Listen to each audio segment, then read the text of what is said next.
Hello, Modified 95 family. Back at it again. I'm just in between jobs at the moment, so I got a little bit of free time, got the house to myself. So we're gonna start cracking on the wagon. We got some new parts in, and I found a box I've been looking for a long time, so I can earn the sticker that comes along with it. So today I want to start pulling the engine from the wagon. It's almost ready. We're almost to that point. And so I'm gonna start buttoning up a lot of loose ends. My housemate's usually here to help me, but he is busy with family obligations, so I will do as much as I can without getting too dirty. That's a big ask because I do have to go back to work in a few hours. Oh, this is a sad thing to show you off my EK. I was driving, hit a big rock, did not seem to damage the tire at all. I hit right here, and the tire came down over here. So I'm hoping it just, deflated. I drove a good 20-something miles home with this flat. No vibration, just got a little loud when I went over the lines and hit one of those dots in the middle of the road. But I'm hoping I can refill this, but also I'm definitely a worrier, so I have a full-size spare. It's just not powder coated like these ones. So my car is running fine. That is still my daily. Also, this is the box I found that I was super stoked on. That's the shift linkage for the B series going in, so I'm glad I found that too.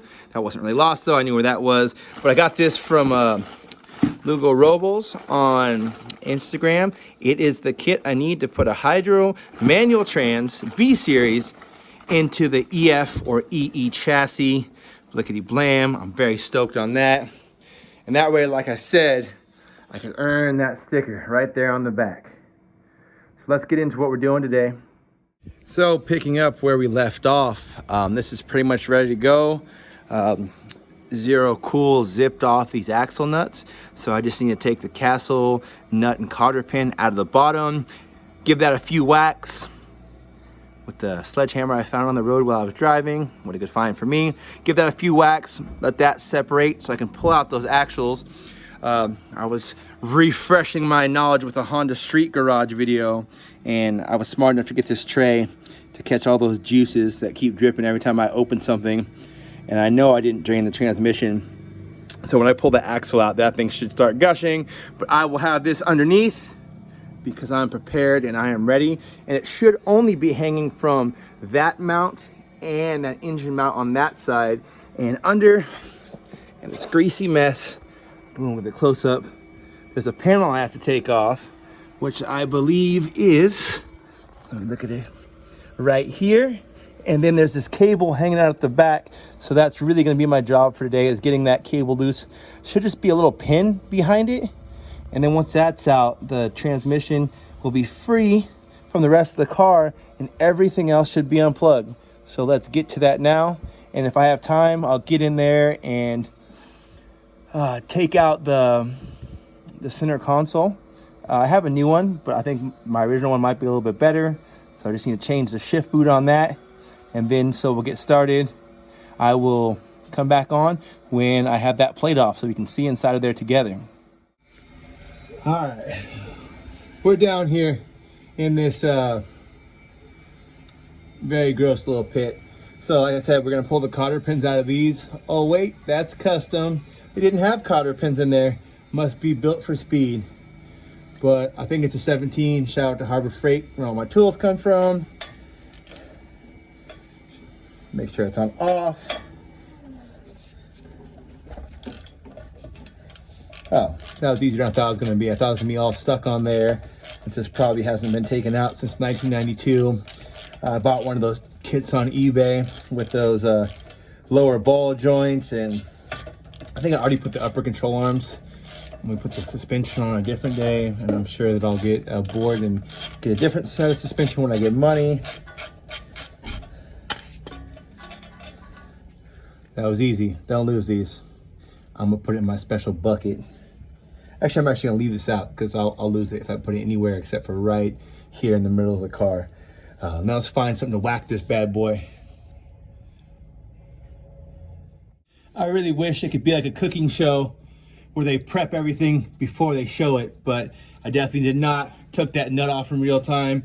This is my cool, I think it's like a 4-pound sledgehammer that I found driving one day. I just saw it on the road and There's nothing better than finding free tools on the ground. Also found a tape measure and this other type of measuring device. I can't really describe it. It's just bigger than a tape measure. You like hook it on or have someone hold it. And you could do like yards instead of just like a few feet.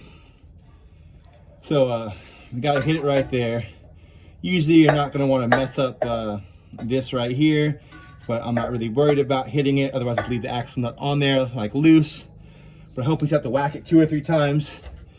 I've had to whack it up to 20 times before. This is a really good way to get to know your car, where it's been, is all this black stuff and oil and grease fall into your mouth and into your eyes while you're hitting this thing. And this is my dominant hand, but this is a very unhelpful angle.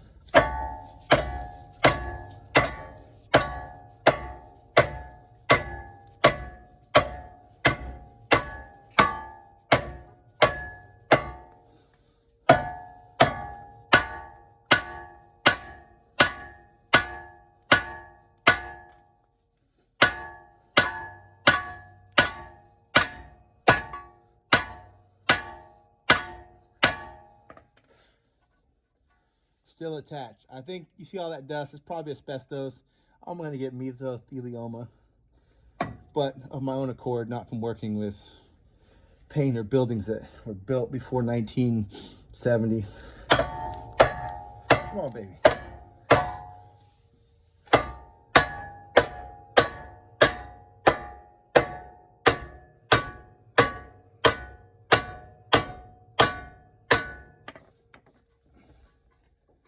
Definitely no love, no looseness, no love. Just keep on whacking.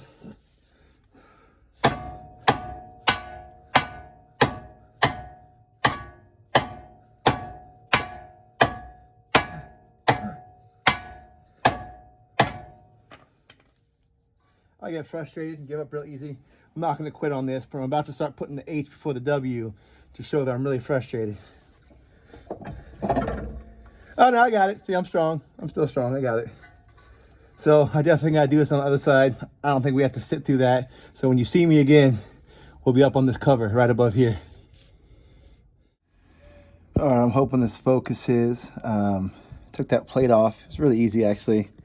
I can loosen and tighten things. It had 2 10s, one here, one there, and it had like a 12 up here. All came off real easy. And I took this little piece. There was a cover. Sorry, I'm trying to hold this so you can see. There's a cover right here that had a 12.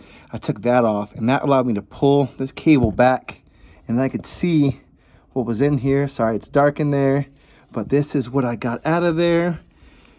In the Honda Street Garage video, it says a pin. There's a cotter pin. This one I wasn't too careful taking out because I had no plans of reusing it. And now I'm hoping from this point, this just comes right out.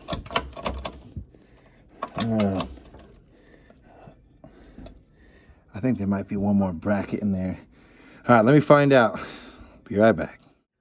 This was the pin that needed to come out. And that was held in like this with the cotter pin go where my finger is. So that was pretty easy. And so I also, I didn't get that other piece off. I found a lot of cool things. Like, I might need some new brake lines. Find with my finger. There it is. I don't even know what I'm looking at. Right here, boom. Brake's starting to dry and crack. I don't think that'll be a problem for a long time, but one more excuse to buy something else. But yeah, still whacking on this stupid thing, and I've messed up the threads, but I'm also pretty sure that the new one comes with a new castle nut. So I'm not really worried. I'll whack that some more, or I'll get some help. So now while I got you guys here, you can see that cable's hanging down. It came out, so that's free. I helped one of my friends do this, and I'm not really the best mechanic, but I feel like I'm very honest about that. You know, so if people ask for my help, it's just because you want a spare pair of hands, not because you expect a quality technician. But I'm going to move this over, and I think this is going to be whereabouts. Gotta throw all this crap away. I think this is going to be whereabouts the axle is. I see one. I see this one, the one I'm not pulling out yet because I can't get that piece off. But the axle might be right over here. So when I pull it out, I hope to collect all the juices. Oh yeah, not useless. It came out maybe the transmission was drained enough from when I took that line off the radiator, that trans cooler line. Yeah, there's nothing on the dipstick. Bam. Okay, let's see how this thing was. It doesn't look too bad. Looks like probably one of the few things under this hood that wasn't leaking, fortunately. All right, so I think everything else is disconnected. So if we continue with this video today, I should be able to bring the cherry picker over, find a couple good points, and lift this bad boy up. I'm also trying to look. I know on my other ones, there's a fuel rail. This is the fuel going off here. So usually it comes back somewhere and reconnects to the car. Can you see it? Making this like a Dora video. Like, can you see where the fuel return line is? I don't know. But it really looks like nothing else is connected. So when I go to yank on this thing, that's why we took this piece out. So it should just come right out. All right, man, I'm sweating. It's hotter than I thought today. I really wish I was in a nice climate-controlled garage with air conditioning. I could have my people clean this thing, wash it out, get it prepped for paint. This got delivered today. I hope it's not messed up. It's a little greasy down here, so I hope they didn't have it like sitting up and something opened up and some of the fluid in there may have been dirty. Not 100% sure. But it's going well. While I wasn't home, my buddy got down, started fixing some body damage. I don't know if you can see, it's painted black right there. That was a mess up in the body, so we started pulling that out. So it looks pretty straight from here. And led behind a side skirt, but I just don't want to rust. And the door is a lot easier to close because he fixed the gap, because there was virtually no gap between here and here. And apparently that's important. Bam, that's the easiest that door has ever closed since I've had this car. So very excited, moving on. All right, hours later, we're back. No, it was only like 15 minutes. I was whacking on that thing. I hit it like 50 plus times. And honestly, it was probably loose after the first like 10 hits. But because I couldn't pull the lower control arm down, I thought that it wasn't releasing. And that lower ball joint was so split. I mean, it probably hadn't seen any grease in there since like 96. I don't know. It's been a hot minute. So yeah, I think we're down to it. So now the motor is suspended by three things: engine mount, trans mount, and that one bracket in the back. I don't think these even have T brackets. It's like, it's weird. I don't know, but the new one will have a T bracket, so I can say the T bracket. I just don't want someone to say it's not a T bracket, it's just an engine mount. Yeah, it's cool, whatever. It's gonna come out. So switching over, I have to work this thing out of here. I have not had to use a cherry picker often. Usually we just drop it out of the bottom, you know, take the wheels off, sit the car all the way down flat, you know, put one of those cool little Harbor Freight wheelie carts for like moving furniture. Great for moving engines. All my engines are sitting on that, and even some of the transmissions. Let me show you.